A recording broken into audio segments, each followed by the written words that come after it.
নমস্কার বন্ধুরা, আজকে বানাবো পাপড়ি চাট। পাপড়ি চাট বানানোর জন্য লাগবে ধনেপাতা, কাঁচা লঙ্কা, শসা, মটর, বাদাম, দই। এখানে কিছু মশলা নিয়ে নিয়েছি। এটা হলো পাপড়ি চাটকে গুঁড়ো করে রাখা আছে। এখানে আছে চাট মশলা, শুকনো লঙ্কাকে ভাজা করে গুঁড়ো করা আছে। এখানে নুন, এটা ভাজা জিরের গুঁড়ো, এটা গোলমরিচ। আর এখানে নিয়ে নিয়েছি পাপড়ি।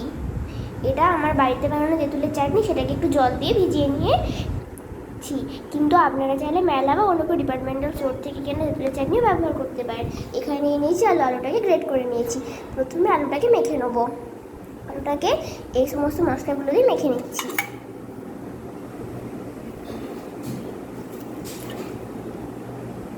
ভালোভাবে মেখে নেব। দেখুন বন্ধুরা, আলুটাকে মেখে নিয়েছি।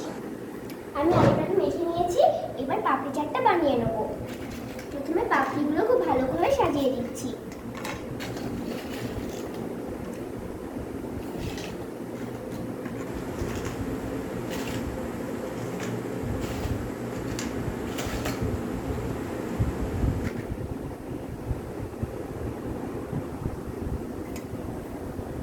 এরপর এর মধ্যে দিয়ে দিচ্ছি আলুটা। অল্প পরিমাণে সবগুলোর মধ্যে আলুটা দিয়ে দিচ্ছি ভালোভাবে।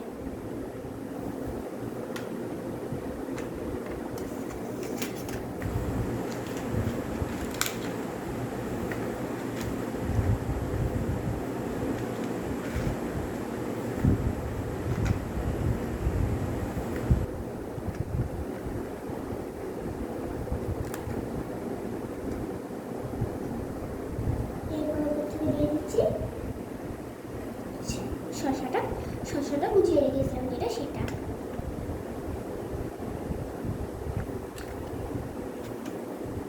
ভালো করে একটু ছড়িয়ে দিচ্ছি। এরপর দিয়ে দিচ্ছি বাদাম।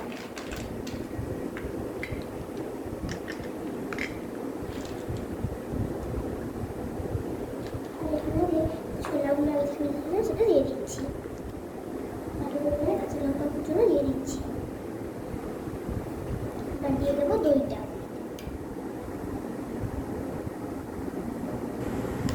একটু বেশি পরিমাণে আমি ইউজ করছি, আপনাদের যেমন দরকার আপনারা তেমন ইউজ করবেন দইটা। দইটা দিলেই কিন্তু খেতে বেশি ভালো লাগে।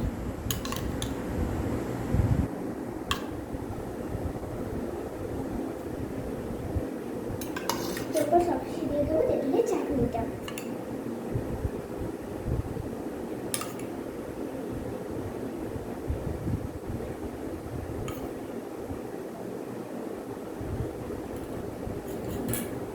ধনেপাতা দিয়ে দিচ্ছি।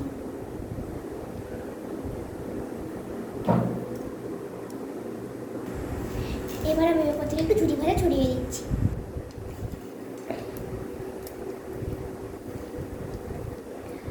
তৈরি হয়ে গেল দারুণ স্বাদের পাপড়ি চাট। আপনারা এভাবে ট্রাই করতে পারেন। দেখুন কতটা সুন্দর হয়েছে, পুরো দোকানের মতো দেখতে। আর পাপড়ি রেসিপিটা আমার চ্যানেলে দেওয়া আছে, আপনারা চাইলে দেখে নিতে পারেন। নমস্কার।